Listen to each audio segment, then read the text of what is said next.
Welcome to this video review of our third concert of the 93rd Brighton Philharmonic Orchestra's 2017-2018 concert season. I am Ian Brignall and I am the concert manager of the orchestra.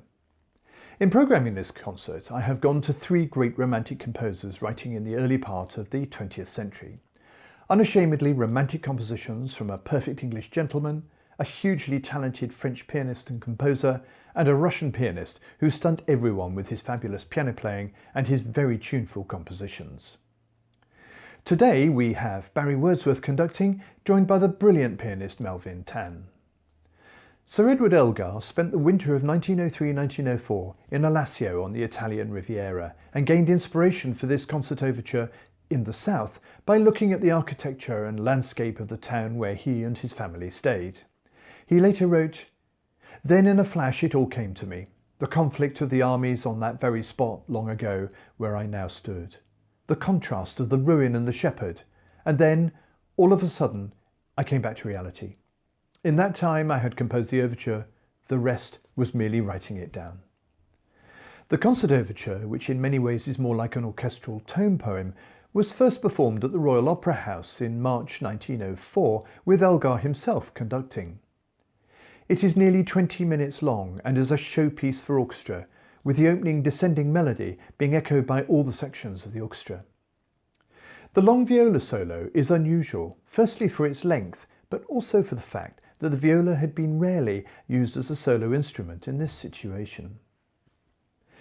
The French composer Maurice Ravel wrote the piano concerto in G major between 1929 and 1931. It was heavily influenced by Ravel coming across jazz on a tour of America in 1928. In three movements it is generously endowed with jazz idioms and harmonies. Ravel, unlike Elgar, took time in his composition, and he later wrote, "The G major concerto took 2 years of work, you know.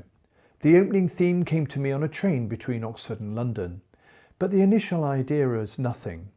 The work of chiselling then began. We've gone past the days when the composer was thought of as being struck by inspiration and feverishly scribbling down his thoughts on a scrap of paper. Writing music is 75% an intellectual activity." The use of jazz by composers in France was very popular at this time, and Ravel remarked that the most captivating part of jazz is its rich and diverting rhythm. Jazz is a very rich and vital source of inspiration for modern composers. Ravel was unable to perform the concerto in the premiere, so Marguerite Long performed it whilst Ravel conducted. It was such a hit that the pair went on a 20-concert tour of Europe shortly after the premiere, where it was enthusiastically received wherever they went. Serge Rachmaninov wrote his Second Symphony between 1906 and 1907, and it was first performed in St. Petersburg with the composer conducting in 1908. It was well received at its premiere and gave Rachmaninoff great confidence in his symphonic writing, especially after the disastrous reception of his first symphony in 1897. In 4 movements, it is very close on an hour long, but the influence of the Russian folk melodies that Rachmaninoff heard and collected give this symphony a rich and tuneful and completely romantic harmonic style. It is written for a large symphony orchestra, and Rachmaninoff uses these forces expertly and with great effect.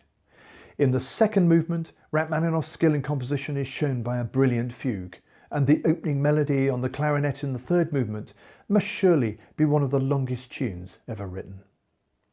I hope to see you all at this concert of great romantic works of the earlier 20th century. Barry, Melvyn and the orchestra greatly look forward to performing these fabulous compositions on an early December Sunday afternoon.